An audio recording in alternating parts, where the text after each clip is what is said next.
Shalom Bapak Ibu Saudara yang terkasih, sungguh bersyukur atas anugerah Tuhan yang telah menyelamatkan hidup kita, anugerahnya yang menyertai perjalanan iman kita, bahkan yang juga memanggil kita untuk datang beribadah kepadanya pada hari ini. Mari mempersiapkan diri kita memasuki ibadah, kita mengambil waktu teduh sejenak di hadapan Tuhan.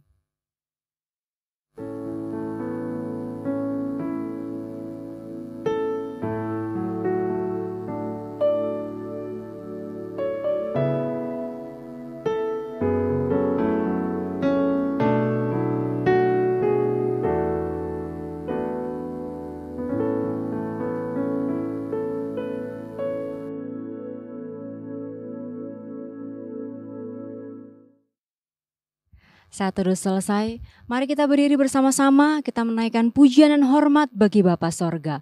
Hormat bagi Bapa Sorga.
Mari kita berdoa.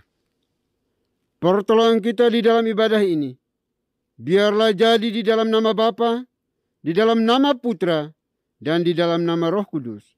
Haleluya. Amin. Mari kita bersama-sama menaikkan pujian dan syukur kita kepada Tuhan. Kita bersyukur atas kasih-Nya yang sudah menyelamatkan kita. Dengan apakah kita membalas kebaikan-Nya? Mari bersama-sama kita naikkan pujian ini. Ku bersyukur buat kasih-Mu.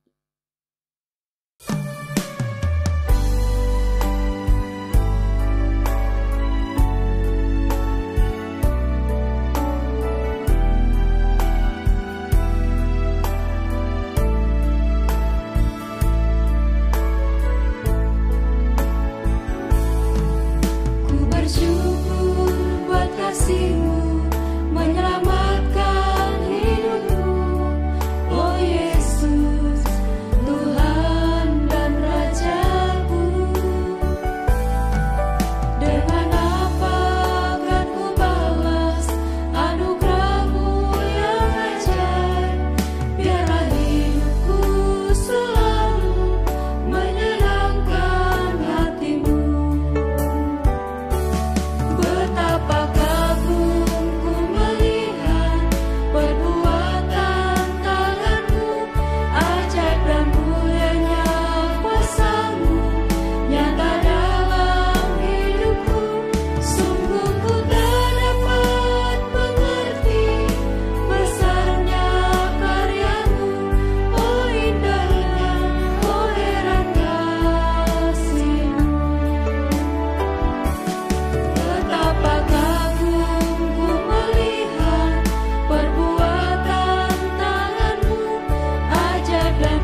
Bapak Ibu dipersilakan duduk kembali.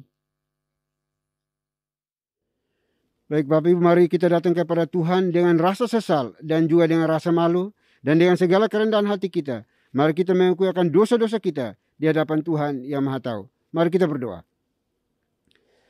Bapa di surga, Bapa yang kekal, Bapa yang kami sembah di dalam nama Tuhan Yesus Kristus.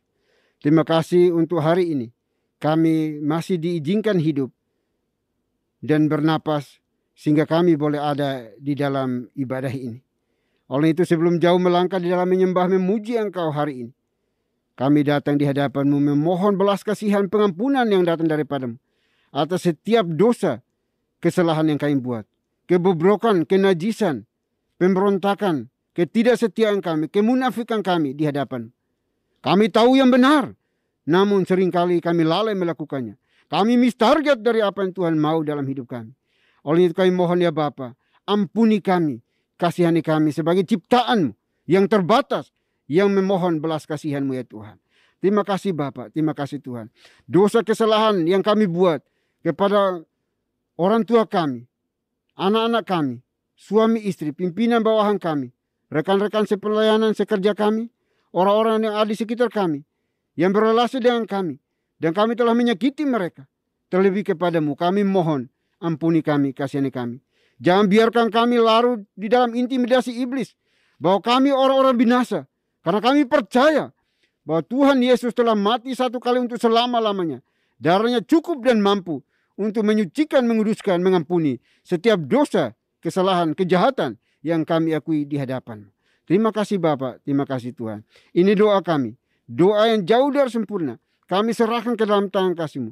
Biarlah Tuhan yang akan memulihkan kami, menyempurnakan akan setiap permohonan kami, pengakuan kami di hadapan Tuhan yang Maha Tahu. Terima kasih Bapa, terima kasih Tuhan. Hanya di dalam Kristus Yesus, Tuhan dan Juru Selamat kami berdoa dan memohon ampun. Haleluya. Amin. Baik Bapak Ibu, kita akan masuk dalam berita pengampunan dosa. Sebagaimana firman Tuhan mengatakan, jika kita mengaku dosa kita, maka Ia adalah setia dan adil, sehingga Ia akan mengampuni segala dosa kita dan menyucikan kita dari segala kejahatan. Selaku pelayan Tuhan Yesus Kristus, saya memberitahukan bahwa Tuhan telah mengampuni setiap kita yang mengaku dosa-dosanya di hadapan Tuhan dalam nama Bapa, Putra, dan Roh Kudus. Amin. Bapak dan Ibu saya undang untuk berdiri.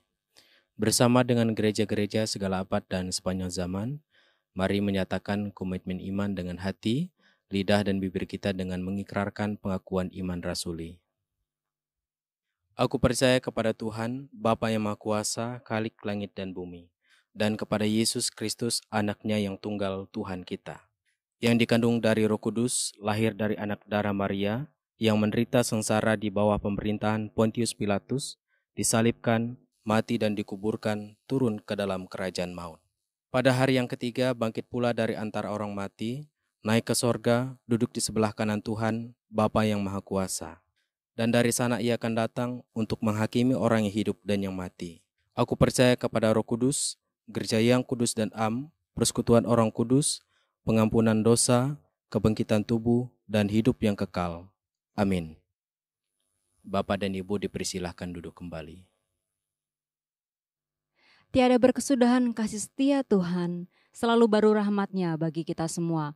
Mari bersama-sama kita nyanyikan pujian, Tuhan Yesus baik.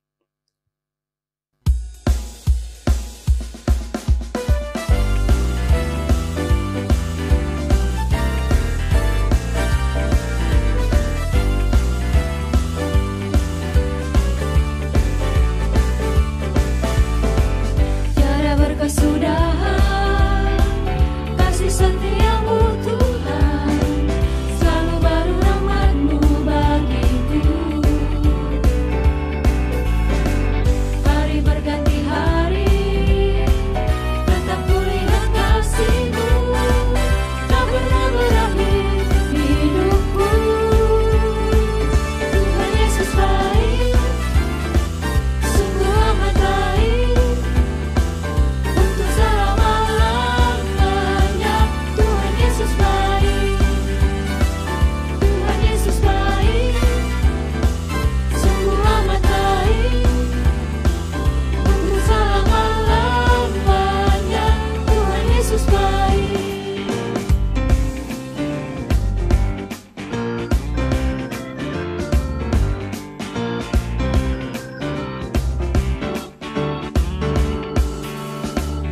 Yesus baik bagimu, Yesus baik bagiku, dulu sekarang dan selamanya, Dia sungguh baik. Yesus baik bagimu, Yesus baik bagiku, dulu sekarang dan selamanya, Dia sungguh baik. Tuhan Yesus baik, sungguh amat baik, untuk selama-lamanya. Tuhan Yesus baik, Tuhan Yesus baik, sungguh amat baik, untuk selama-lamanya. Tuhan Yesus baik, dari selama-lamanya sampai selama-lamanya, untuk selama-lamanya. Tuhan Yesus baik.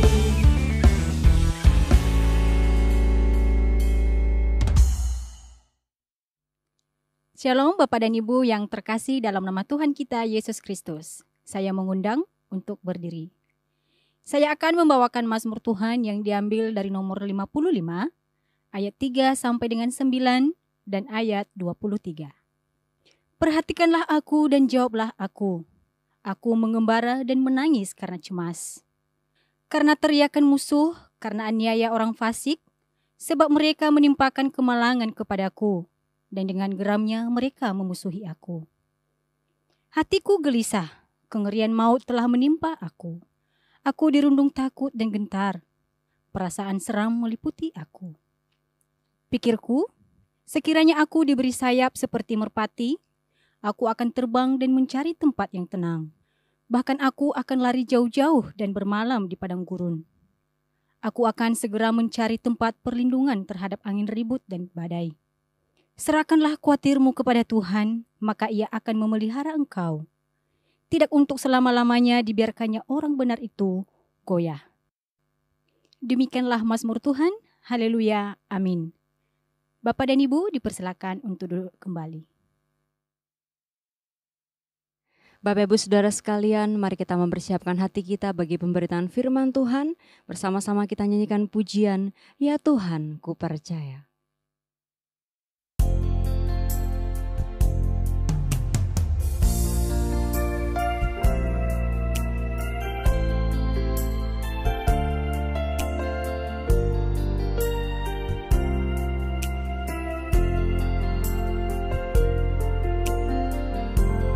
Ya Tuhan, ku percaya, aku percaya.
Shalom Bapak dan Ibu yang terkasih dalam nama Tuhan kita Yesus Kristus. Saya mengundang untuk berdiri. Saya akan membacakan firman Tuhan yang diambil dari Yeremia pasal 18 ayat 1 sampai dengan 6. Firman yang datang dari Tuhan kepada Yeremia bunyinya, "Pergilah dengan segera ke rumah tukang periuk. Di sana aku akan memperdengarkan perkataan-perkataanku kepadamu. Lalu pergilah aku ke rumah tukang periuk, dan tampaklah ia sedang bekerja dengan pelarikan. Apabila bejana yang sedang dibuatnya dari tanah liat di tangannya itu rusak, maka tukang periuk itu mengerjakannya kembali menjadi bejana lain menurut apa yang baik pada pemandangannya. Kemudian datanglah firman Tuhan kepadaku bunyinya, masakan aku tidak dapat bertindak kepada kamu seperti tukang periuk ini, hai kaum Israel? Demikianlah firman Tuhan, sungguh, seperti tanah liat di tangan tukang periuk, demikianlah kamu di tanganku, hai kaum Israel. Demikianlah firman Tuhan, haleluya, amin. Bapak dan Ibu dipersilahkan untuk duduk kembali. Shalom Bapak Ibu yang kasih Tuhan, hari ini kita akan kembali mendengarkan pemberitaan firman. Sebelumnya kita akan memulainya dengan memohon pertolongan dan anugerah Tuhan. Mari kita berdoa. Kiranya damai sejahtera Tuhan yang melampaui segala akal dan pikiran manusia, itu yang menolong kami, memampukan kami, dan anugerah Tuhan menyertainya sehingga kami dapat mengerti, bahkan kami dapat melakukannya dalam kehidupan kami sehari-hari. Berfirmanlah ya Tuhan karena kami sudah siap mendengar, dan berfirmanlah ya Tuhan supaya kami diberkati dan kami dapat menjalani hidup ini dalam kebaikan dan kebenaran Tuhan. Amin. Shalom Bapak Ibu yang kasih Tuhan, hari ini kita akan membahas satu tema yang menarik, bagaimana Tuhan memiliki kasih kepada umatnya dalam konteks pekerjaan atau sebagaimana pekerjaan seorang tukang periuk. Hari ini tema yang saya mau berikan adalah Tuhan membentukku menjadi baru. Saya ulangi, Tuhan membentukku menjadi baru, yang terambil dari perikop Yeremia 18 ayat 1 sampai 6. Bapak Ibu yang kasih Tuhan, sebelumnya kita membahas dulu tentang kitab Yeremia. Kitab Yeremia dipercaya ditulis oleh Nabi Yeremia ataupun oleh orang yang mencatat tentang perjalanan pelayanan Nabi Yeremia. Paling tidak para penafsir mempercayai bahwa kitab ini berbicara tentang pelayanan yang dilakukan oleh Yeremia bin Hilkia yang menjadi nabi selama 40 tahun, diperkirakan pada tahun 7 atau 6 sebelum Masehi. Dan kemudian bagaimana Nabi Yeremia memiliki fokus pelayanan untuk bernubuat, dengarkan baik-baik, bernubuat dan mengingatkan umat Tuhan. Kenapa? Karena kelihatannya dalam pelayanan yang dilakukan oleh Yeremia, umat Tuhan sudah mulai meninggalkan Tuhan. Mereka sudah mulai berdosa dan menyembah berhala. Oleh karena itu, Nabi Yeremia diberikan nubuatan dan diperintahkan Tuhan untuk menyampaikan kepada umat Tuhan, hati-hati. Kalau kalian tetap berdosa dan tetap menyembah kepada berhala, maka kalian akan diserahkan kepada bangsa lain untuk diperbudak. Oleh karena itu boleh dikatakan bahwa apa yang disampaikan oleh Nabi Yeremia terjadi. Kenapa? Karena mereka sepertinya tidaklah menanggapi seruan dari Tuhan. Tidaklah menganggap penting dan menganggap segera untuk berubah dan bertobat akan seruan Tuhan melalui Nabi Yeremia. Dan memang benar dalam sejarah akhirnya bangsa Tuhan ini, umat Tuhan ini kemudian diserahkan kepada Raja Babel dalam zaman Nebukadnezar, di mana Raja Babel menghancurkan bait Tuhan dan kemudian bagaimana Raja Babel juga bisa memperbudak dan menjajah bangsa yang menjadi umat Tuhan ini.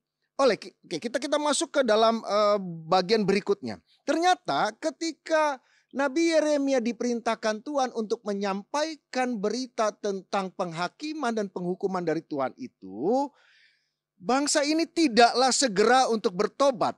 Tetapi memang ada pengharapan daripada Nabi Yeremia. Dia berkata bahwa sembuhkanlah aku ya Tuhan, maka aku akan sembuh. Itu di pasal 17 ayat 14. Jadi ada sebuah pengharapan dari Nabi Yeremia. Dia menjadikan dirinya sebagai gambaran dari umat Tuhan yang sebenarnya perlu disembuhkan oleh Tuhan.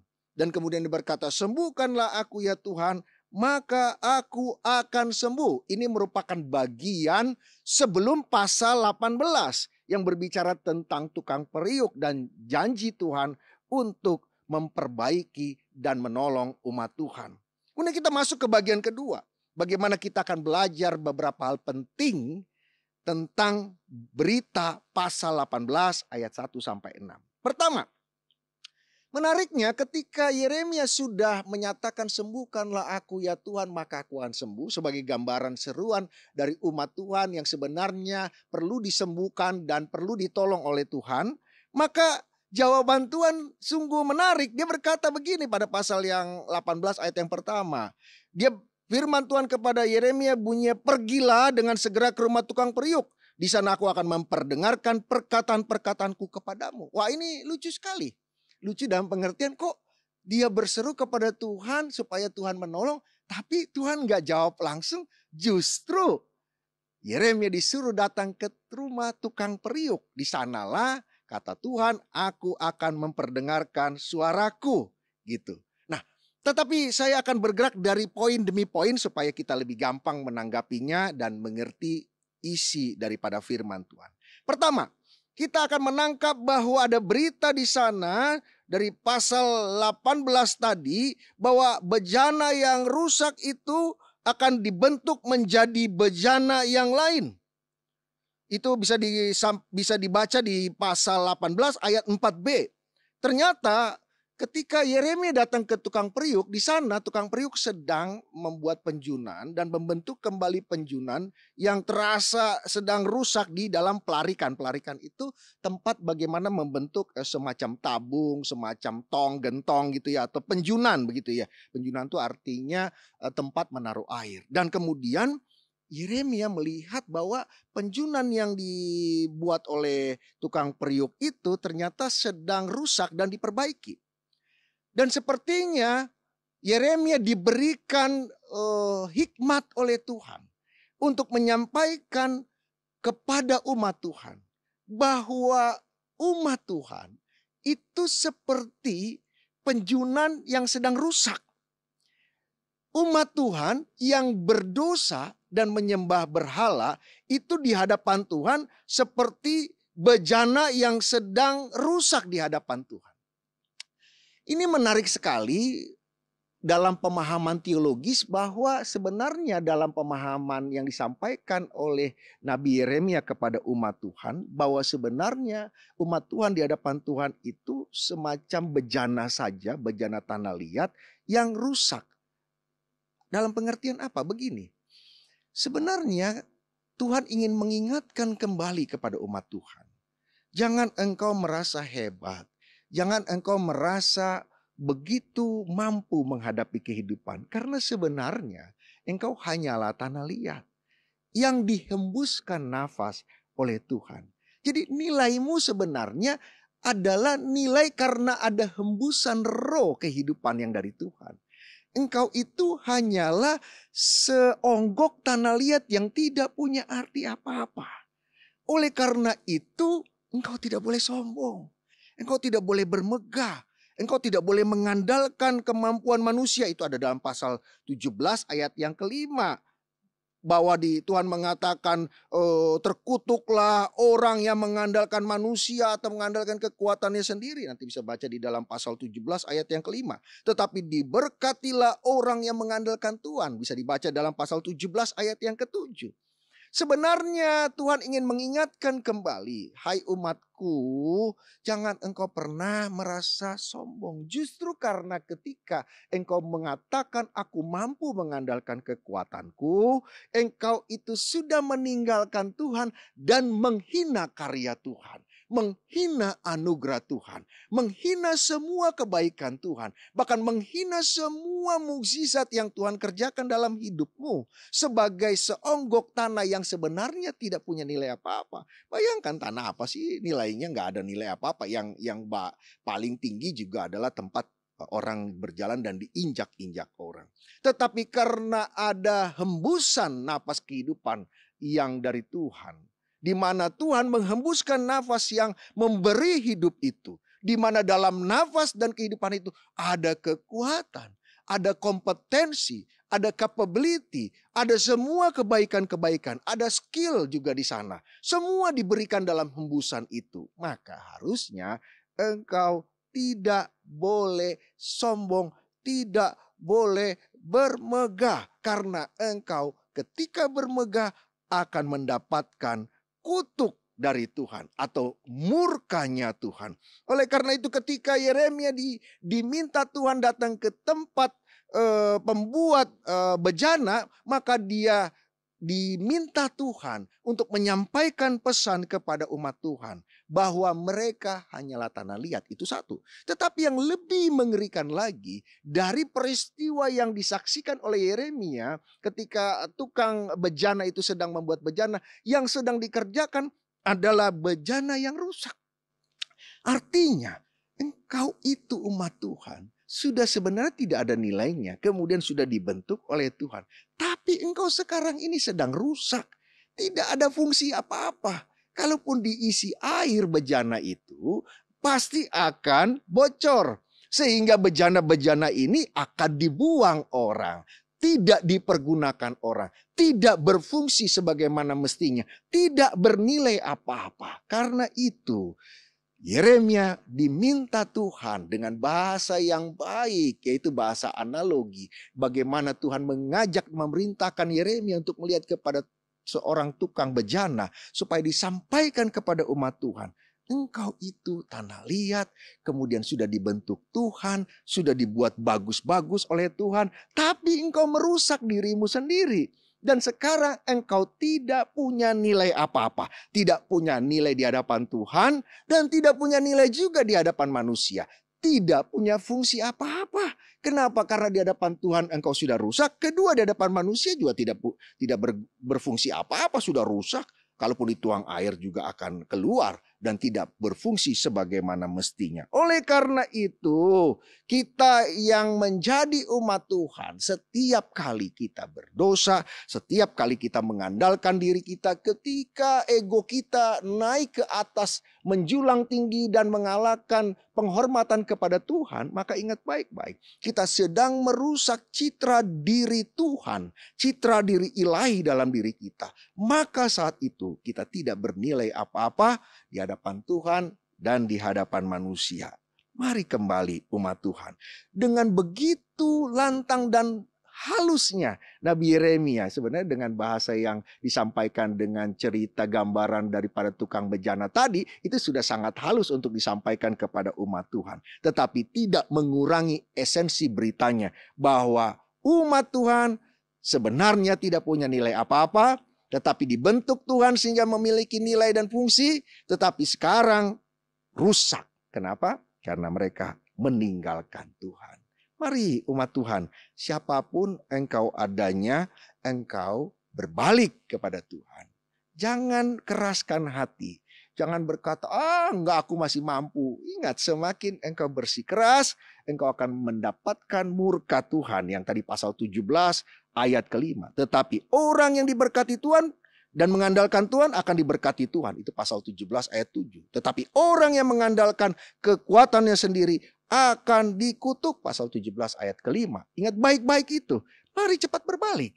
Segera berbalik. Siapa yang bisa menahan murka Tuhan? Apakah engkau mampu? Apakah uangmu mampu? Apakah jabatanmu mampu menahan murka Tuhan? Dan mengatakan tunggu, aku stop hukuman Tuhan. Murka Tuhan nggak bisa begitu ya. Dia kalau sudah murka, semudah yang dia sampaikan maka itu terjadi. Kalau dia bilang kamu sakit, kamu lumpuh karena kamu melawanku, karena kamu sudah jahat kepadaku, semudah Tuhan membalikan tangan, lebih mudah mungkin Mungkin dia kalau saya hiperbola dalam bahasa manusia, dengan dia jentikkan matanya, kemudian kita jatuh. Kemudian ya kalau langsung kita meninggalkan dunia ini bagus. Tetapi kalau misalnya dia mengizinkan terjadi penderitaan dalam hidup kita, apalah guna uang kita? Kita sakit, punya uang banyak tidak bisa makan. Kita misalnya punya jabatan apapun, kalau kita sakit, siapa yang mau mempergunakan kita? Siapa yang mau menghormati kita? Semudah itu Tuhan bisa membalikkan keadaan dari orang yang sombong menjadi orang yang tidak bernilai apa-apa. Tetapi katanya tadi, engkau harus sadar ketika engkau mengandalkan dirimu sendiri, engkau sudah rusak. Citra diri ilahi yang ada dalam dirimu sudah rusak. Fungsi, kompetensi, capability yang Tuhan berikan kepadamu juga menjadi rusak. Kedua, pesan yang mau disampaikan Tuhan melalui tukang bejana tadi adalah dia mengatakan bahwa tukang bejana itu ketika sedang melihat bejana yang rusak, maka dia segera memperbaikinya dan memperbaikinya untuk menjadi sesuatu yang baik menurut pemandangannya. Oke, tangkap baik-baik. Menurut pemandangan daripada si tukang bejana, bukan menurut pandangan bejananya. Ya, yang punya hak mengubah menjadi apa itu adalah si pembuat bejana, bukan si bejana. Artinya kemampuan, kedaulatan daripada si tukang bejana ini tidak bisa diganggu gugat. Dia tahu yang baik, dia tahu yang terbaik buat bejana ini, terutama bejana yang rusak ini. Kalau umat Tuhan ini rusak, Tuhan tahu dan Tuhan tahu yang terbaik. Bagaimana memperbaiki bejana yang rusak ini? Nanti baca baik-baik Lukas 1 ayat 17. Di sana dikatakan semua yang baik, semua yang sempurna, semua yang excellent itu datangnya dari Tuhan dan Tuhan tidak pernah berubah. Baca itu baik-baik. Makanya Tuhan selalu memberikan yang terbaik. Tidak pernah yang nomor 2, nomor 3, nomor 4, nomor 5. Enggak, nomor yang terbaik. Luar biasa sekali. Oleh karena itu di sini Tuhan memberikan pesan kepada Nabi Yeremia yang harus disampaikan kepada umat Tuhan. Bahwa Tuhan berdaulat. Si tukang bejana itu berdaulat. Mau bentuknya jadi apa, mau caranya bagaimana, kita tidak boleh atur si tukang bejana. Kenapa? Karena kamu hanya tanah liat. Kedua, kamu itu hanya seonggok tanah liat yang dijadikan bejana. Sekarang ini pun bejana itu pun rusak. Citra diri ilahi itu pun rusak. Oleh karena itu engkau tidak boleh berkata kepada Tuhan, Tuhan saya bangkrut Tuhan. Oleh karena itu Tuhan, maka sekarang juga paling tidak dalam 1 bulan ini, engkau kalau memang Tuhan, engkau harus membuat perusahaanku menjadi maju kembali, kemudian aku bisa berkelimpahan kembali. Dengar baik-baik, kau tidak bisa atur Tuhan. Tidak bisa atur Tuhan dan tidak boleh mengatur Tuhan. Bagaimana yang baik dan mau dirubah menjadi apa, itu ada dalam sovereignty of God. Ada di dalam kedaulatannya Tuhan. Bagaimana cara dia menolongmu, bagaimana dia nanti membentukmu menjadi apa setelah rusak, itu ada dalam kedaulatannya Tuhan. Jangan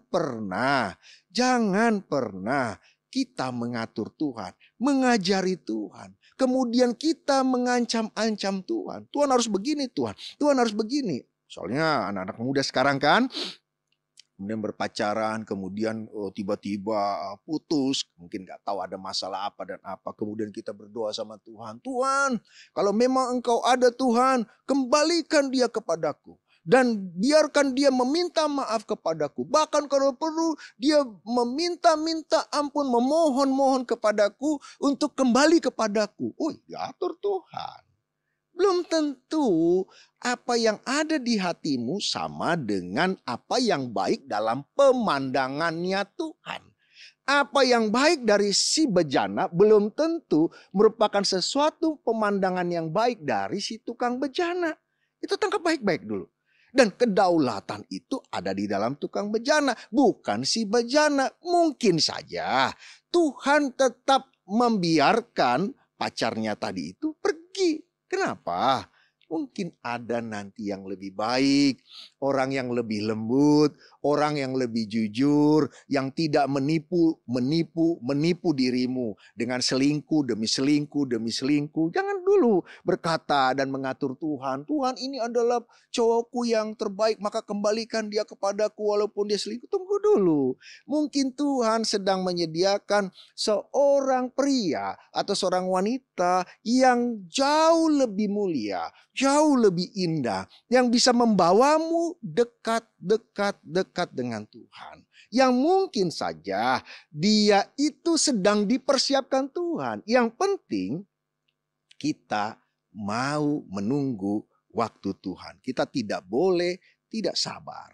Menunggu itu penting. Menunggu itu harus dalam sebagian cerita kehidupan umat Tuhan. Seringkali Tuhan mengizinkan kita menunggu waktu Tuhan. Karena di sanalah kelihatan apakah kita sadar bahwa dialah yang berdaulat. Saya harus menuruti kedaulatan dia. Dialah yang namanya Sang Maha Kuasa. Saya hanyalah umat Tuhan dari seonggok tanah liat yang diberikan nafas kehidupan, roh kehidupan yang dari Tuhan. Nantikan maksud Tuhan dan biarkan cara Tuhan terjadi. Kalau misalnya urusan bisnismu hancur, kita tetap bekerja dalam kebaikan dan kebenaran. Nantikan waktu Tuhan bagaimana menolong dan membuat usaha kita menjadi lebih maju dan maju. Tapi jangan pakai cara kita. Oke, yang terakhir. Di dalam bagian cerita ini kita menangkap satu berita penting yang diperintahkan Tuhan kepada Nabi Yeremia supaya dia melihat pekerjaan seorang tukang bejana yang harus disampaikan kepada umat Tuhan. Yaitu apa? Di situ disampaikan pesan yang begitu dalam, yaitu Tuhan mampu. Tuhan mampu. Dia lebih dari pada tukang periuk. Lihat ayat yang ke-6. Masakan aku tidak dapat bertindak kepada kamu seperti tukang periuk ini?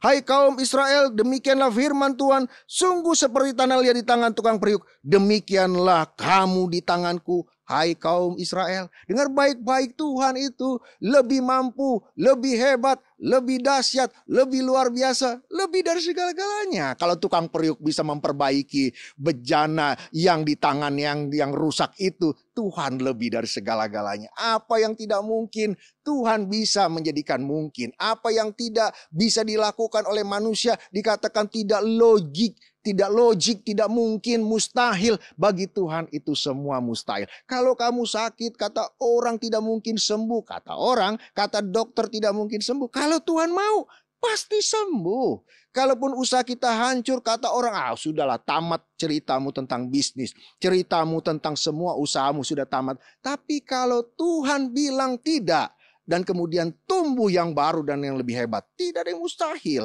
Dan semua pergumulan demi pergumulanmu, kejatuhan demi kejatuhanmu, semuanya mungkin. Bayangkan seorang Paulus, seorang yang begitu dingin, memimpin orang-orang untuk membunuh Stefanus, seorang pembunuh berdarah dingin. Bayangkan, seorang pemimpin yang berdarah dingin, ketika dia bertemu dengan Tuhan, dia bisa melayani Tuhan dan mengasihi orang yang tadinya dia kejar-kejar dan dia bunuh. Itu satu. Yang menarik dalam perjalanan kehidupan yang namanya Paulus. Paulus pernah marah dengan Yohanes Markus. Dalam perjalanan, salah satu perjalanan misinya, Yohanes Markus ingin mengerjakan yang lain. Dan kemudian Paulus karena seorang yang tegas, seorang yang keras, seorang yang kolerik luar biasa. Dia berkata kalau iya, tidak. Maka dia berkata kamu tidak layak untuk ikut dalam pelayanan misi ini. Maka paman daripada Yohanes Markus, Barnabas, membela keponakannya. Tetapi akhirnya pun berpisah dengan Paulus. Tapi dengar baik-baik. Dalam ujung-ujung pelayanan Paulus, dia seorang Paulus yang tadinya dingin. Boleh dikatakan kejam dan sangat kejam. Karena Stefanus dibunuhnya itu dirajam loh. itu ngeri dibanding ditembak kan langsung mati begitu ya. Ini raja mau bebatu. Matinya pun penuh dengan kesakitan. Mungkin ada yang lempar sini, lempar sini, lempar sini, lempar sini, lempar sini. Itu melihat itu, orang itu sudah hampir tidak punya perasaan belas kasihan. Dan dia mampu memimpin itu. Untuk tetap berkata, iya lempar, bunuh, lempar, bunuh. Pokoknya sampai dia mati. Tapi dengar baik-baik, di ujung cerita pelayanan daripada Paulus, dia mampu mengampuni Yohanes Markus. Rasa mengampuni itu dari mana? Dari sang tukang bejana. Dia mampu merubah menjadi indah. Paulus kedudukannya mungkin di mata manusia tidak lebih tinggi, bahkan lebih rendah karena dia menjadi seorang tokoh yang dikejar-kejar oleh pemerintah Romawi. Tapi dia punya nilai kemanusiaan yang mulia. Dia mampu mengampuni Yohanes Markus. Luar biasa. Sakeus ketika bertemu dengan Tuhan, seorang yang begitu kejam, dia bisa menarik harta orang lain sampai miskin. Dan kemudian dia dengan tenang mempergunakan harta itu untuk kesenangan dirinya. Dan tanpa merasa bersalah dan berdosa. Kenapa? Karena dia bisa menikmati itu senikmat-nikmatnya. Tetapi dengar baik-baik. Perjumpaan dengan sang tukang bejana mengubah dia. Dia serahkan sebagian dari hartanya dan akan mengembalikan 4 kali lipat dari semua harta yang pernah dia rampas. Siapakah yang bertemu dengan Kristus tidak pernah berubah? Selama engkau membuka hatimu, dia mampu mengubahmu, mengubahku, mengubah kita semua. Hai umat Tuhan, siapapun kita punya sisi gelap dalam hidup kita. Apapun itu, baik itu terbuka ataupun kita sembunyikan. Penipuan, kesombongan, perzinahan, kenajisan, kekejaman, kemarahan, kebencian, kedengkian, tawar hati, atau apapun yang mungkin sedang kita sembunyikan. Dengar baik-baik. Di hadapan Tuhan yang maha tahu dan maha kuasa. Dia tahu. Karena itu sesuatu citra yang rusak, yang hanya perlu datang kepada sang pembuat bejana. Dan berkata, Tuhan bentuk aku lagi. Karena engkau mampu sesuai yang indah dalam pemandanganmu ya Tuhan. Kami percaya semua yang Tuhan buat pasti baik dan yang terbaik. Tidak pernah Tuhan membuat nomor 2, nomor 3, nomor 4. Semuanya terbaik. Karena Tuhan mampu. Berikanlah aku Tuhan bentuk yang baru. Dari seorang yang sangat membenci orang. Sangat membenci orang. Hatiku penuh dengan dendam, kemarahan. Waktu aku tidur aku hanya diisi dengan dendam dan marah. Aku hanya penuh dengan kepahitan ya Tuhan. Aku hanya penuh dengan iri hati melihat orang lain sukses. Bahkan dalam tidur pun aku mengumpat-umpat karena orang lain sukses dalam hidupnya. Tuhan, bentuk aku. Jadikan aku baik, menjadikan bejana yang berkenan sesuai dengan fungsinya. Biarlah Tuhan Yesus, Engkau membentuk aku karena Engkau mampu. Bapak Ibu yang kasih Tuhan, mari kita datang kepada Tuhan. Dia adalah Tuhan yang mau, Tuhan yang akan membentuk kita indah dalam pemandangannya. Dan yang terakhir, Tuhan yang mampu membentuk kita dalam kemahakuasaannya dan dalam kasihnya. Yang dia bentuk pasti yang terbaik. Yang dia berikan pasti yang terbaik. Datang kepada Tuhan, buang semua yang jahat, minta kepada Tuhan, bentuk aku menjadi lebih baik, dan berakhir dengan sepadan seperti dengan Kristus Yesus. Tuhan, Juru Selamat dan Raja kita. Raja di atas segala raja. Mari kita berdoa. Kiranya tangan Tuhan yang baiklah yang membentuk kami dalam kasih dan kuasa-Mu dari semua keberdosaan dan kelemahan kami ya Tuhan. Jadikan kami orang yang tadinya meninggalkan Tuhan, mengagung-agungkan diri sendiri, mengagung-agungkan kekuatan kami sendiri, menjadi orang yang bermegah karena Tuhan, yang bermegah karena kasih, karunia, dan anugerah-Mu dalam hidup kami. Ampunilah kami, jauhkan kami dari kesombongan, dan jauhkan kami dari semua keberdosaan. Kiranya rahmat anugerah-Mu yang mengampuni kami, membentuk kami kembali menjadi serupa dengan Engkau, Tuhan kami, Yesus Kristus. Hanya dalam nama Yesus Kristus, Tuhan dan Juru Selamat kami berdoa, kami mengucapkan syukur, dan kami percaya Orang yang bersandar pada Tuhan, pasti Tuhan berkati dan pasti Tuhan bentuk menjadi yang terbaik, terindah di mata Tuhan dan di mata manusia. Amin. Baik Bapak Ibu, sudah dikasih oleh Tuhan, kita akan masuk dalam perjamuan kudus pada hari ini. Namun saya akan membacakan penetapan dan juga makna perjamuan kudus bagi kita semuanya. Penetapan perjamuan kudus. Saudara-saudara anggota tubuh Kristus, setiap kali kita mengambil bagian dalam perjamuan kudus, hendaklah kita ketahui bahwa perjamuan kudus adalah perintah Tuhan sendiri, sebagaimana tertulis dalam 1 Korintus pasal 11 ayat 23 sampai dengan 26. Demikian firman Tuhan. Sebab apa yang telah kuteruskan kepadamu, telah aku terima dari Tuhan, yaitu bahwa Tuhan Yesus pada malam waktu ia diserahkan, mengambil roti, dan sesudah itu ia mengucap syukur atasnya. Ia memecah-mecahkannya dan berkata, inilah tubuhku yang diserahkan bagi kamu. Perbuatlah ini sebagai peringatan akan aku. Demikian juga ia mengambil cawan sesudah makan lalu berkata, cawan ini adalah perjanjian baru yang dimeteraikan oleh darahku. Perbuatlah ini setiap kali kamu meminumnya menjadi peringatan akan aku. Sebab setiap kali kamu makan roti ini dan minum cawan ini, kamu memberitakan kematian Tuhan sampai ia datang.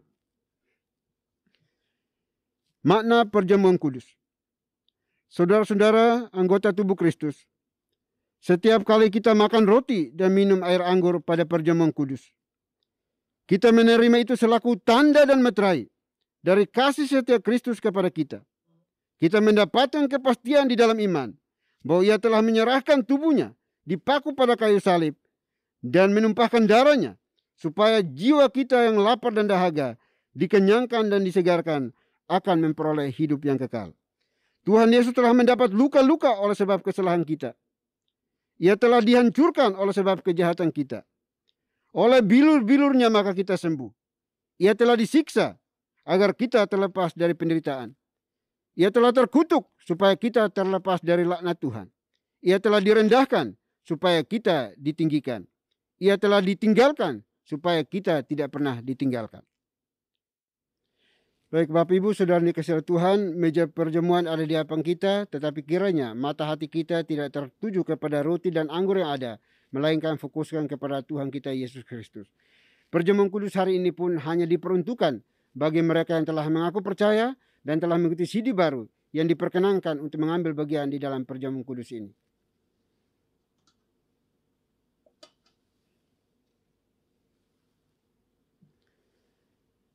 Roti melambangkan tubuh Kristus yang dipecah-pecahkan untuk menjadi pendamaian yang sempurna untuk menebus segala dosa kita.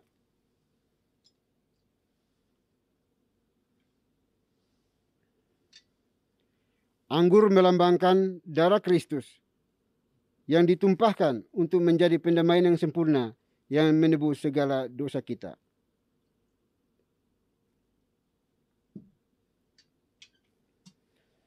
Mari kita berdoa. Bapa di surga, Bapa yang kami kenal, kami sembah di dalam Kristus Yesus Tuhan kami. Terima kasih untuk kesempatan ini, undangan ini bagi kami anak-anak-Mu, untuk ambil bagian di dalam perjamuan yang kudus ini. Karena Engkaulah yang melayakkan kami, karena tanpa Dikau kami tidak pantas untuk hadir di dalam perjamuan ini. Oleh itu kami mohon ya Bapa, ampuni kami, kasihani kami, dan semua dosa kejahatan kami. Hapuskan semuanya dengan cinta kasih-Mu, agar kami layak mengambil bagian di dalam perjamuan kudus hari ini. Terima kasih Bapa. Ini doa kami demi Kristus Yesus, Tuhan dan Juru Selamat kami satu-satunya. Kami berdoa dan mengucap syukur. Haleluya. Amin. Sambil roti dan anggur dipersiapkan, mari kita menyanyikan pujian Salibnya, Salibnya.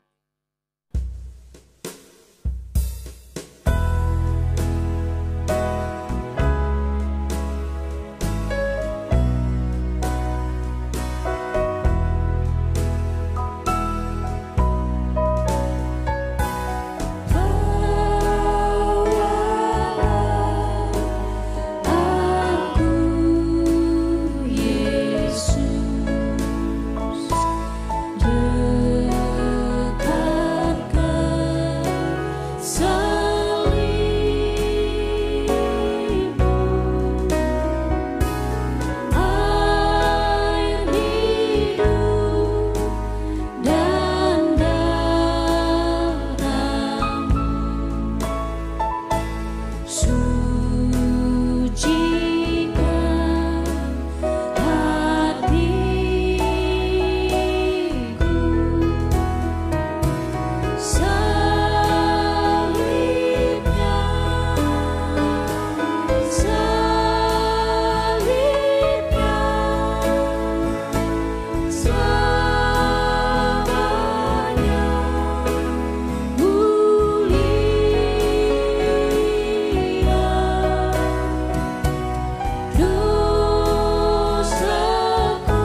Baik Bapak Ibu, mari kita berdiri dan mengangkat tangan kanan kita ke kepala kita masing-masing yang sudah memegang roti.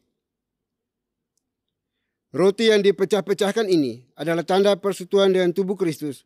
Oleh sebab itu, saudara-saudara yang anggota tubuh Kristus, marilah kita makan sekarang sambil memperingati dan percaya bahwa tubuh Tuhan kita Yesus Kristus telah dipecah-pecahkannya untuk menjadi pendamaian yang sempurna yang menebus segala dosa kita. Mari kita makan sekarang dalam nama Tuhan kita Yesus Kristus.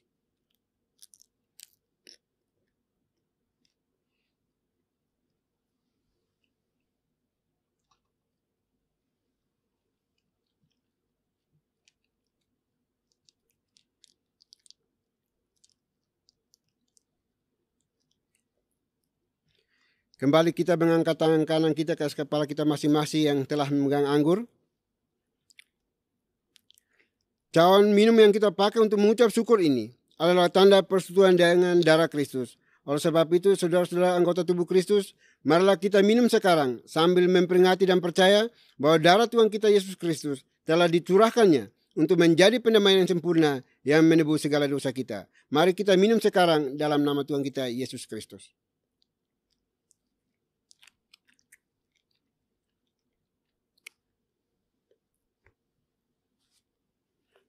Mari kita berdoa. Bapa di surga, Bapa yang kami sembah di dalam nama Tuhan kami Yesus Kristus. Terima kasih untuk hari ini. Kami boleh diundang bersama untuk mengambil bagian di dalam perjamuan kudus ini. Roti dan anggur telah menyatu dengan tubuh kami masing-masing. Suatu pertanda bahwa kami tidak akan pernah dipisahkan lagi dengan Kristus. Segala tantangan, rintangan apapun tidak akan mampu memisahkan kami. Karena Tuhan ada bersama dengan kami. Oleh itu kami berdoa ya Bapa, tolong kami, pimpin kami, supaya kami hidup berkenan di hadapan Tuhan. Segala pergumulan kami, segala beban hidup kami serahkan dalam tangan kasih-Mu. Tuhanlah yang akan memberikan transformasi, pemulihan bagi setiap kami yang berseru dan mengandalkan Engkau sebagai Tuhan dan Juru Selamat kami satu-satunya. Terima kasih Bapa, terima kasih Tuhan.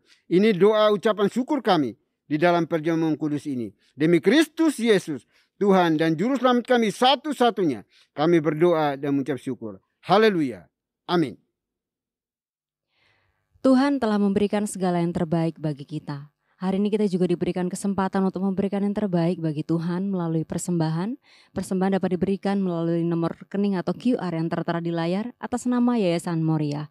Bersama-sama kita nyanyikan Bapa Kau Setia.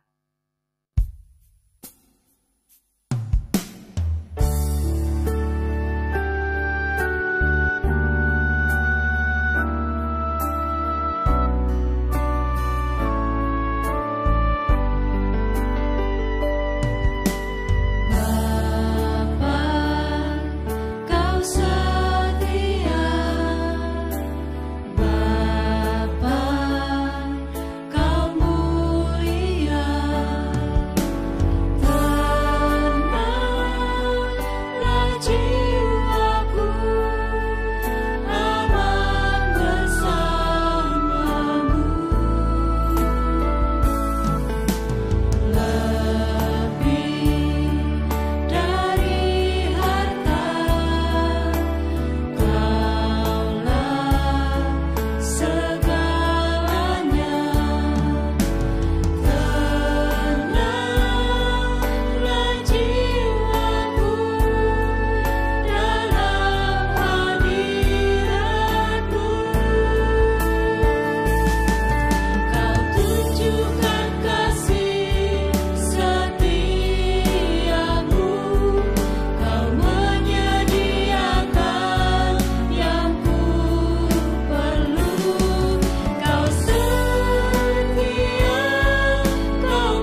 Baik Bapak Ibu sudah dikasih oleh Tuhan, kita akan masuk dalam doa syafaat. Doa syafaat akan diakhiri dengan doa Bapa kami. Bapak Ibu diseberangkan bangkit berdiri untuk kita ucapkan secara bersama-sama. Mari kita berdoa. Bapa di surga, Bapa yang kami kenal di dalam Kristus Yesus Tuhan kami. Terima kasih untuk kesempatan hari ini lagi kami bisa beribadah kepadamu. Semua karena cinta kasih-Mu, anugerah-Mu bagi kami anak-anak-Mu ya Bapa. Oleh kami bersyukur, berterima kasih kepadamu pada saat ini. Dan kiranya semua pujian sembah kami pada hari ini berkenan dan menyenangkan hati-Mu ya Bapa. Dan juga bersyukur, berterima kasih kalau Tuhan masih mau berbicara lagi kepada kami melalui firman Tuhan yang sudah diuraikan, diberitakan, dikabarkan oleh abdi-Mu. Kiranya firman-Mu boleh menjadi suluh pedoman terang bagi setiap kami yang mendengarkannya Tuhan. Dan kami berdoa untuk seluruh anggota gereja yang sudah diberkati oleh firman-Mu ini. Biarlah di dalam kehidupan mereka senantiasa menghadirkan shalom Tuhan di dalam kehidupan pribadi, pekerjaan pelayanan mereka masing-masing. Dan terus menjadi garam dan terang dimanapun kami hidup dan berada ya Tuhan. Terima kasih Bapa, terima kasih Tuhan. Kami juga berdoa pada saat ini, kami mohon ampuni kami, kasihani kami, kalau kami selalu senantiasa mendengarkan firman-Mu, tetapi kami juga tidak melakukannya dengan benar di dalam keseharian kami. Kami mohon belas kasihan daripada-Mu ya Tuhan. Terima kasih Bapa. Kami juga berdoa pada saat ini ya Tuhan, untuk semua anggota gereja. Tuhan berkati mereka masing-masing dalam setiap pergumulan kebutuhan hidup mereka. Makan, minum, pakai, tempat tinggal mereka. Kami serahkan dalam tangan kasih-Mu. Biarlah Tuhan sendirilah yang akan menjadi penyedia yang ulung bagi setiap mereka yang memohon kepada-Mu ya Tuhan.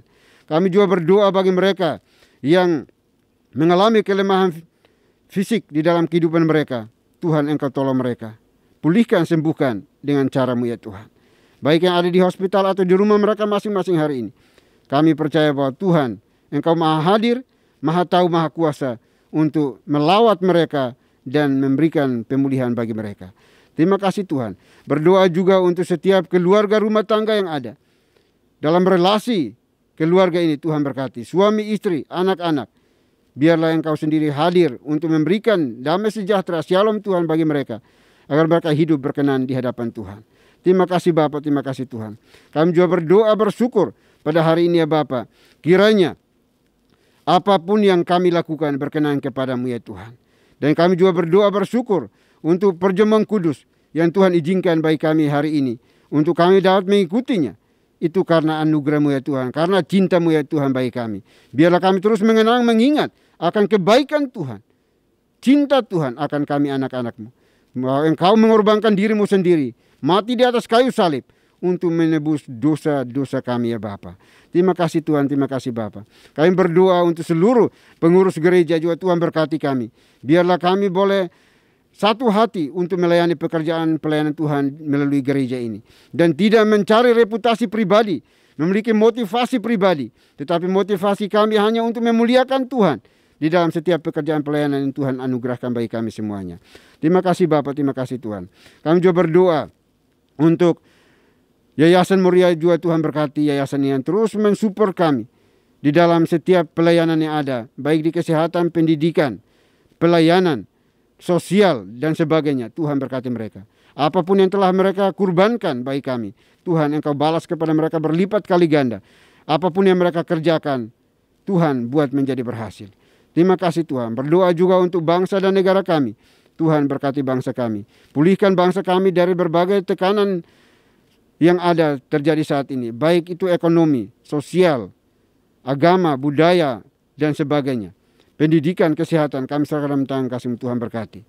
Terutama di tengah wabah pandemi ini, yang merusak segala sesuatunya. Tetapi kami percaya bahwa Tuhan tetap peduli dan mengasihi kami. Biarlah semua yang terjadi di negeri ini, menolong kami untuk makin berserah kepada Tuhan, mengandalkan Tuhan, dan tidak mengandalkan kemampuan kami masing-masing pribadi. Terima kasih Bapa di surga, terima kasih. Kami berdoa menyerahkan pemerintah kami dari pusat sampai ke daerah-daerah, ke pelosok-pelosok tanah air. Tuhan berkati supaya dapat memimpin bangsa yang besar ini di dalam cinta kasih Tuhan untuk mensejahterakan seluruh masyarakat negeri ini ya Bapa.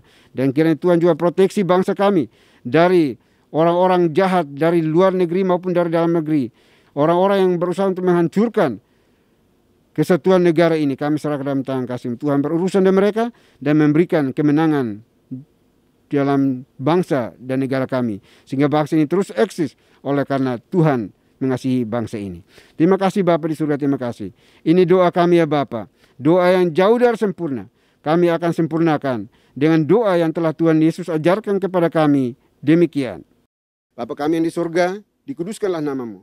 Datanglah kerajaanmu, jadilah kehendak-Mu di bumi seperti di surga.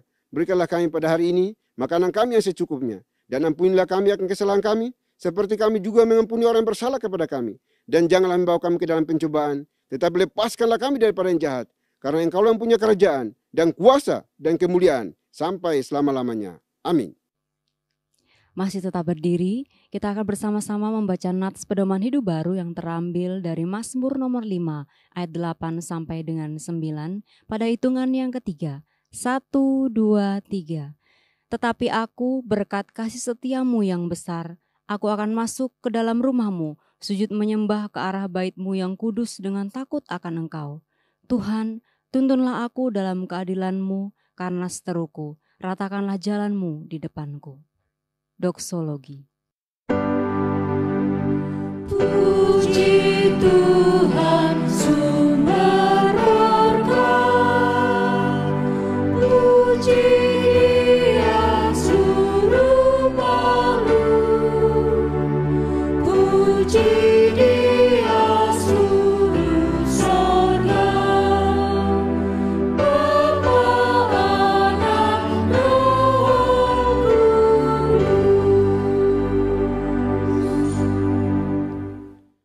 Bapak Ibu Saudara dikasih Tuhan, kita akan mengakhiri ibadah kita hari ini. Kita akan melanjutkan pekerjaan pelayan kita sepanjang hari ini. Namun jangan lupa pesan firman Tuhan yang sudah disampaikan bagi kita semuanya. Persiapkan hati kita dan terimalah berkat Tuhan. Kiranya anugerah damai sejahtera yang datangnya dari Bapa di surga, dari Tuhan kita Yesus Kristus, serta penyertaan pimpinan kuasa Roh Kudus, memimpin, menuntun, menyertai kita senantiasa, mulai hari ini sampai selama-lamanya. Haleluya. Amin.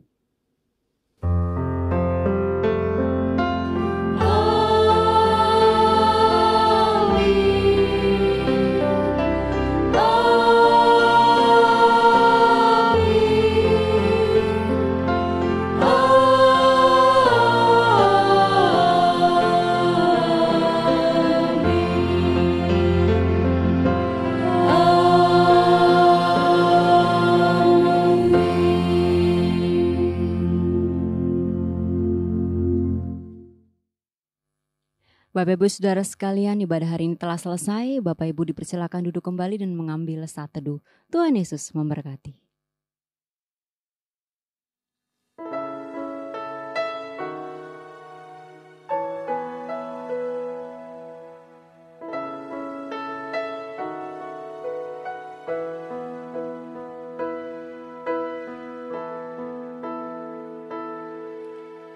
Hide me now under your wings. Cover me within your mighty hand.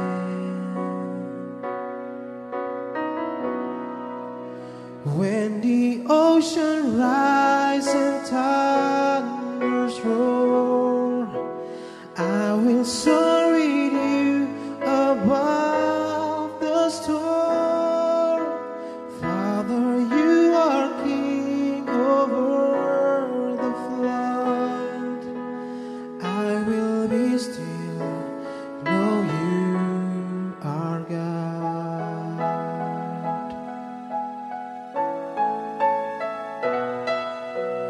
Find rest, my soul, in Christ alone. Know He in quietness and trust. When the ocean rise and thunders roar, I will soar with you above the storm.